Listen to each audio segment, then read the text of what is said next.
I'm going to turn around. We are here with Karla Kay, and we are going to do an interview. Oh, this is Fence Walker, by the way. Gotta always introduce myself. What is most important?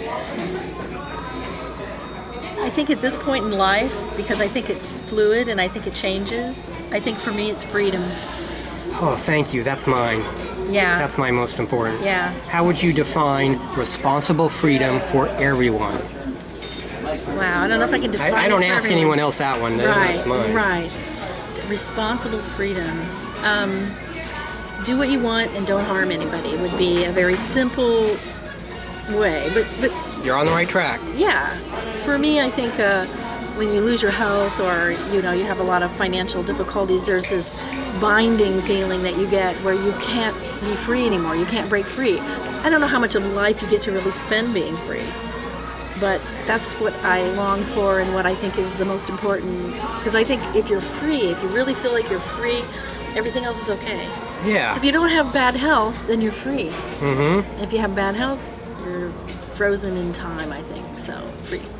Or in your apartment or Yes, wherever. you're just, you can't. It doesn't matter if you can have all the money in the world. If you're sick, I define responsible freedom as you're free to do anything you damn well please, as long as it doesn't take away that same freedom from another anybody else. without their permission. Ah, good. So my example is I can ask you to tie my shoes, I can tell you to tie my shoes, or I can pay you to tie my shoes. There's different versions. Yes, yeah. So yeah. I'm so glad you said freedom. Yeah.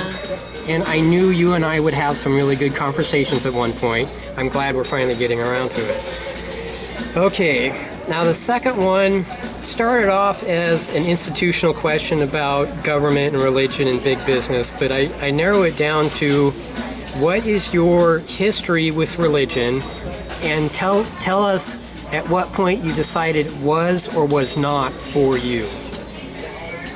So it's interesting because my father was a full-on atheist, Okay. and he made fun of religious people constantly.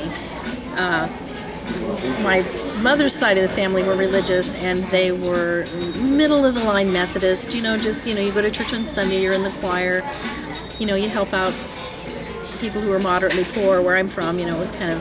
But there wasn't a lot of proselytizing or anything like that. But I was always so uncomfortable with it. And I was always asking my mom, how did you get all those people on the boat? And my mom would explain it by saying, well, those are just analogies. Those are allegories. They're not. Oh, the ark is what you're talking about? Yeah, things like that. Adam and Eve. How did you get all these people out of Adam and Eve? So that was a good answer for me as a kid. And then, but growing up with my dad's irreverence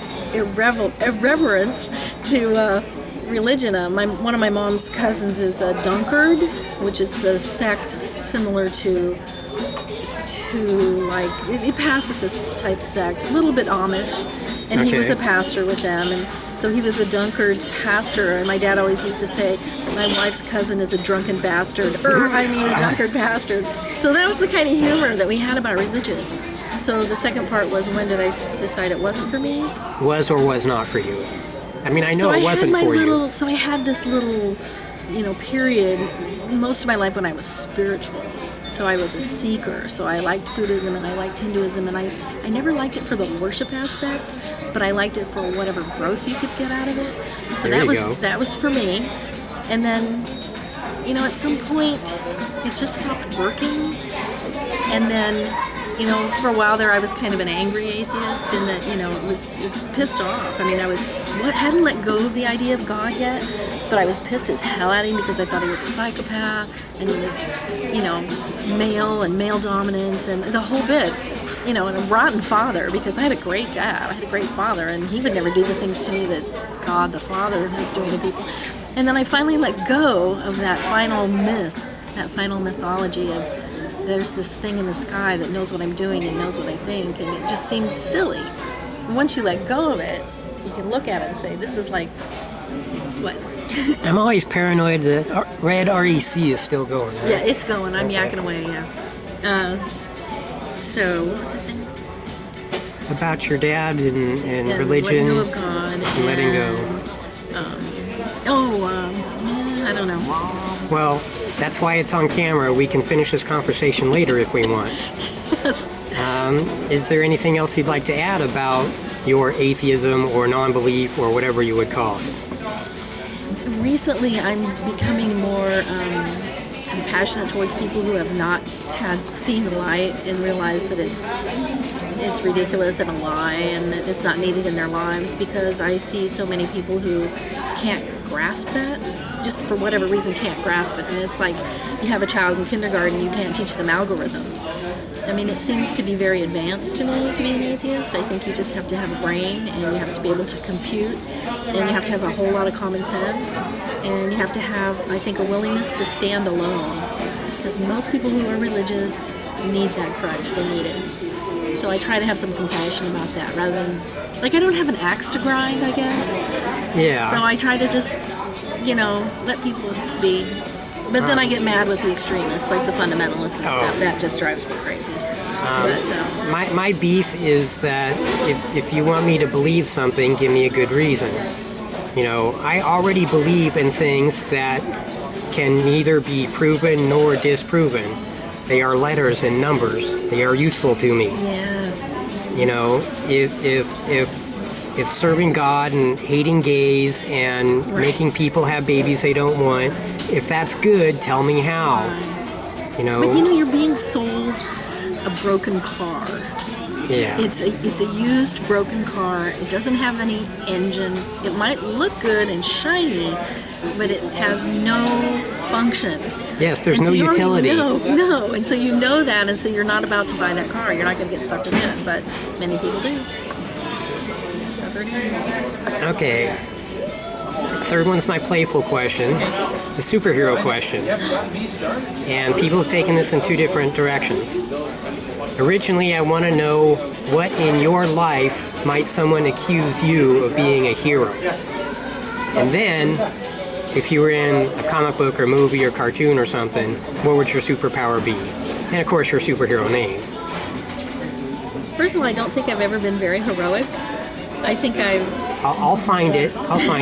I've stood up for people, maybe, That's plenty heroic, but Yeah. I'm sure we got more out of you. I don't know. But if I had a superpower, I'd like to be permeable. When you can walk through walls. Okay. De-solid or phasing out.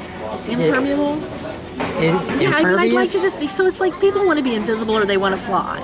Yeah. See, I think flying would be freezing cold unless you had a bubble around you. Okay. You've got to deal with birds hitting you in the face. Yeah. It's cold up there. And most people want to be invisible so they can spy on everybody. And that would be really fun. But it wouldn't do you any good to be invisible if you had to wait for someone to open the door. Yeah. And if you wanted to rob a bank, how are you going to do that? Because you'd have to hang out in there invisible and people would bump into you. So if you were... Plus you'd be naked all the time. You would have to be naked unless you everything. So you'd have to work it out. You became invisible, so did your clothes. Maybe you'd have a Superman suit that was and it would go invisible with you. But be able to walk through walls. And again, I think that's a freedom thing. Yes. Really, you don't have any barriers if you can walk through walls. Yes. That is nice, enlightening. Okay. Last question. I ask everyone, are there any questions you would like to ask me? What got you on this journey of doing this? And I need to put that in the intro because I keep getting that You get question. the same question because it's wonderful. Is that why you're asking it? Because it's wonderful? Because I get the idea people are criticizing me when they ask that. Oh, no, I would. Why do you care about this? No, because I love this whole. This is a really I do too. Some people have actually been really cautious about doing this. Even off camera, they refuse to answer any of the questions. Like the first one, what's most important? That's too important of a question. Oh no, but my first response was, oh my God, who's going to see this? Because I think even though I'm mouthy, I'm humble. When you think of putting yourself out there, and then I thought about it for a minute. Well, why not? Of course you can. And other people are worried that they aren't going to say exactly what they mean. Yeah, because you feel like you don't have a do-over, or you're going to be put on the spot, and the nerves will pop up. And I have to point out that whatever is most important is going to change. It changes from moment to moment. That was kind of what I said at the beginning, is that, well, what's important for me right now? Because Yeah. in other times, maybe I would have thought money was the most important thing. Well, and obviously taking in oxygen and food and water, those are important, but those are like the bottom of Maslow's pyramid kind of thing. Yes, they are survival. Yeah, so once you get beyond that, well, what's most important beyond that? I haven't said this on camera, but I think I want to take over the world. And I want to do it as peaceably as possible. And I think in order to do that, I need to find out what is important to people. And I think if we can all get a basic idea of what rules we all already follow. Right. And I think freedom is one of them. Yes. That's actually my second rule. My first rule, I only name it number 1 because it fits in with part of the rule. And that is there are exceptions to all rules, including rule number 1. Yeah. And everybody uses that. Whether they abuse it or not is completely different. Right. Because, if you're totally devout on thou shalt not kill, I would support that. But there are some instances where, maybe you have an opportunity where you think you can save a bunch of people, including yourself, and defend yourself in a lethal manner. So, there are exceptions, and you have to accept that there are exceptions. And then there's freedom. And really, it's only those 2 rules. But the third rule, in case you can't find some common ground on that first rule, there's crime and punishment. And my little phrase, wordism, is there shall be no incarceration without rehabilitation. Well, I'm there with you for that. And I mostly got that from helping out a neighbor. I watched her apartment for 6 months or whatever when she was in jail. And I found out that they don't do anything other than keep her there. And they're bored out of their minds. And At best, they get some basic classes like cooking or something that can chop a few hours off their sentence. But I was really astonished to find out that if you do something bad, they don't do anything to correct your behavior. They just it's not put even you in jail. addressed. It's not even addressed. No. Yeah. And that is deeply disturbing to me.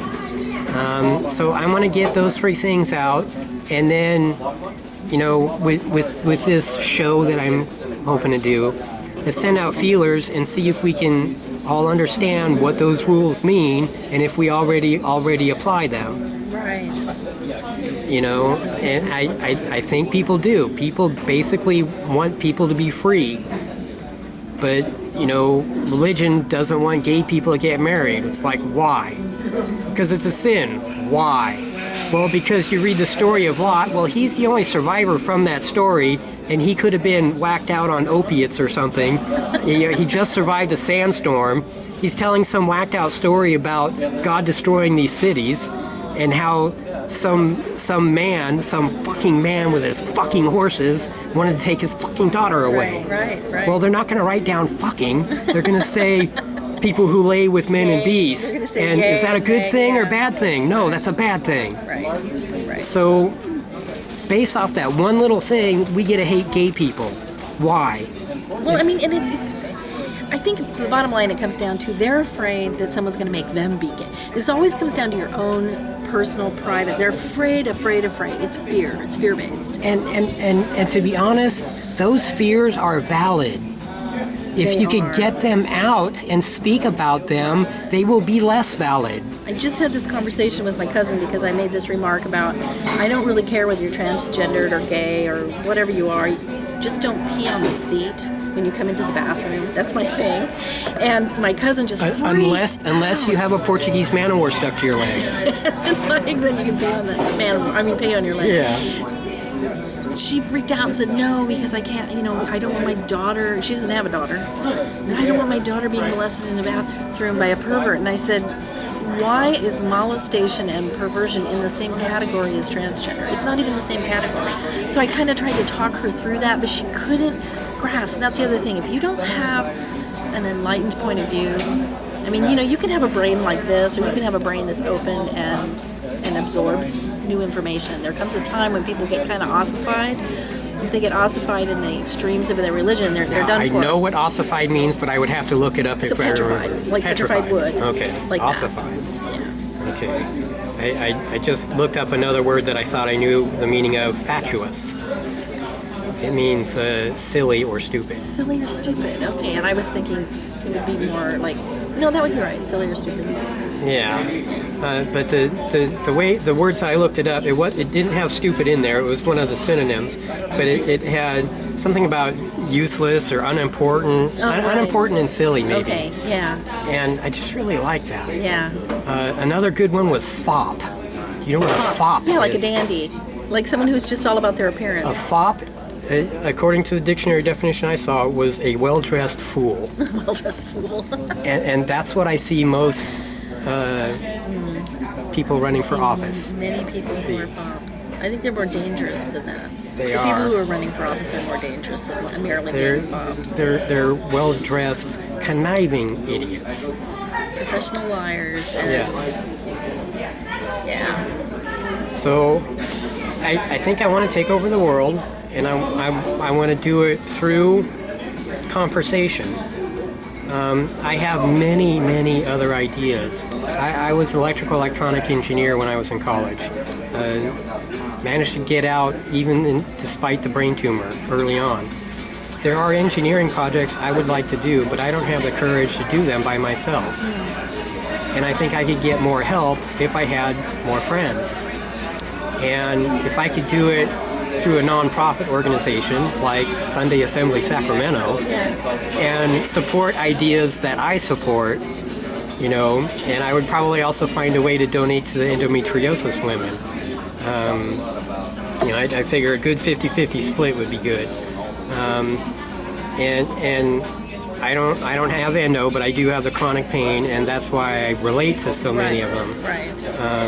Because I have fibromyalgia, so I get the whole pain thing very much so. Yeah. When it is chronic and there's no escaping it, and meds only do so much, and people only understand. They're only willing to understand to the point where they start to judge you, and then they're just judging you for what they think is all in your head, or you're exaggerating, or just get over it. Okay, I've got a new question then. I've been thinking I should start up a collection of new questions. That what we just did was volume 1. Now I'm going to do volume 2, and I wanted something along the lines of, what do you see a perfect society, or how do you see it behaving? But I think I need to take some baby steps towards that. Where's that one? I can give you an off-the-cuff answer, and then we should probably go join the group. I think the question I want to ask is, what is the purpose of government? And then see if we can fulfill those purposes. Right. Because I think it can be done if we come up with rules similar to my 3. Yeah. But I don't want to outright give people my 3 rules. I want to see if we can work up to it. One politics and philosophy group, I think the topic was religion, and I didn't think it was too far off to ask people what's most important. And I think the way I phrase it is, what do you think everyone wants? And some people, it's security and food. It's like, okay, well, those are the bottom of Maslow's needs. Hierarchy of needs, yes. So if you can breathe, if you can eat and have shelter, taken care of. That's taken care of. Education, I get a lot. Health, I get from people like Julie. Hi, Julie. She's got endo and fibro and IC and a bunch of other shit. Most of which has been misdiagnosed for most of her life. Right. That's another common thing. Hers is health, so is another one. She's anonymous. I'm not going to name her. They said health because that's the most important thing in their life. And their power was to heal people. Wow. So they want to be healed, but they also want to heal other people. And that, to me, is magnanimous. It is. That's heroic. True altruism. Yeah. So what were my questions? What do you think is the purpose of government? How would you answer that off the cuff? Off the cuff. Because I despise government, I despise politics, Yes. so I don't think about it a whole lot. But it has to be then to Hey, how's it going? How about a lead up to that one? What do you fear most? Big government, big religion, or big business? Oh, wow. That's like the three-headed hydra. Yeah. I mean, wow. They're exactly. Okay, so then perhaps the answer to the purpose of government is that you've got to have something that regulates by the people, for the people, but you've got to have something that regulates the rest of that crap. Because we would have religion just sweep through this country and take over. I mean, I'd be wearing a burqa or something similar, not something the Christian equivalent of a burqa. You know, I mean, we would be smothered. Well, my perspective was that I can't trust big business because all they care about is making money. I can't trust religion because they all say different things, but they say it's all for God, but they don't behave that way. Well, there's just too many different things. And then government, I have trouble trusting just because they're an authority figure, just like the other two. But at least that one purports to be for the people, of and by the people. Yeah, and it's worked well for us for 200 and how many years? 50, 20 years? Depending on how you determine well. Well, we're still here. Yes. We have not dissolved into warring states. But so are all the other countries out there that aren't like us. We haven't been through a Hitler yet. We're working on it though, aren't we? Ooh, don't even get me started. And his name is Trump. Yes. Yeah. So, cool.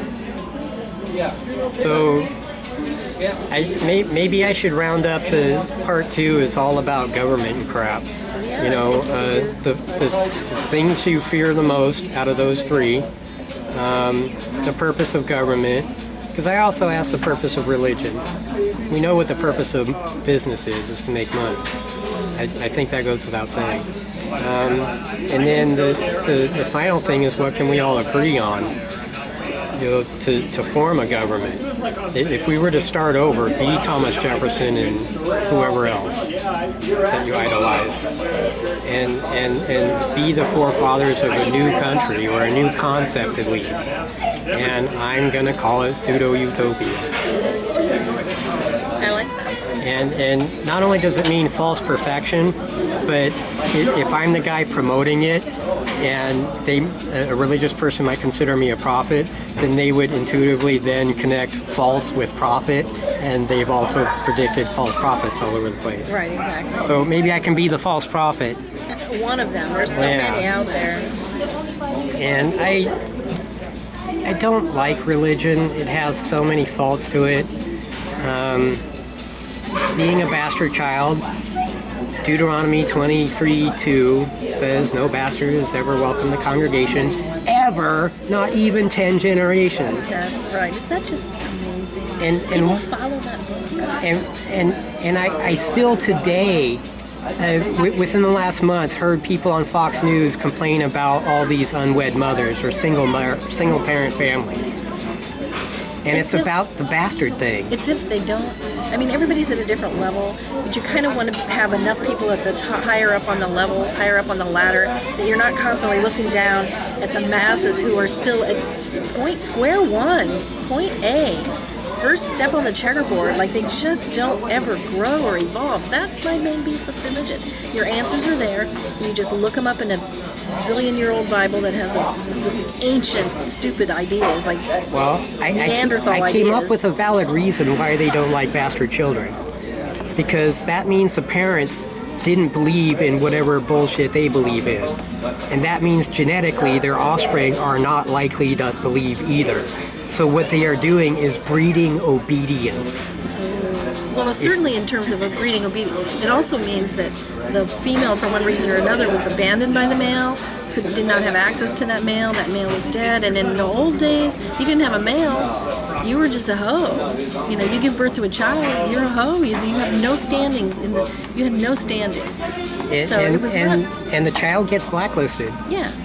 My hero, Archimedes, from history, he was a bastard child. And frankly, so were so many of the other mathematicians and scientists throughout history. When you cover some of the material in a classroom, the book will sometimes have a little blurb in italics or something, not part of the actual lesson. But so many of them are bastard children. Who's the guy that timed off his pulse, the pendulum swinging in the church?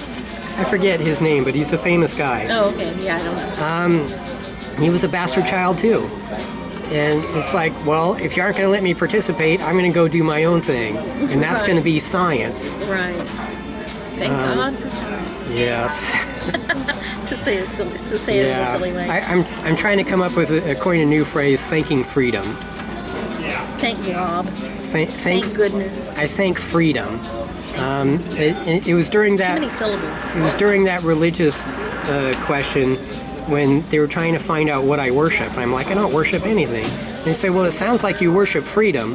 I said, well, if I must worship something, freedom is probably it. Right. We'd have to define. Well, you know what? They're all giving me looks. They want us back. Okay. We better go. Well, thank you for the interview. Yes, thank you for asking me these neat questions. Yeah, and when I come up with more, I'll be sure to do a part 2. Yeah.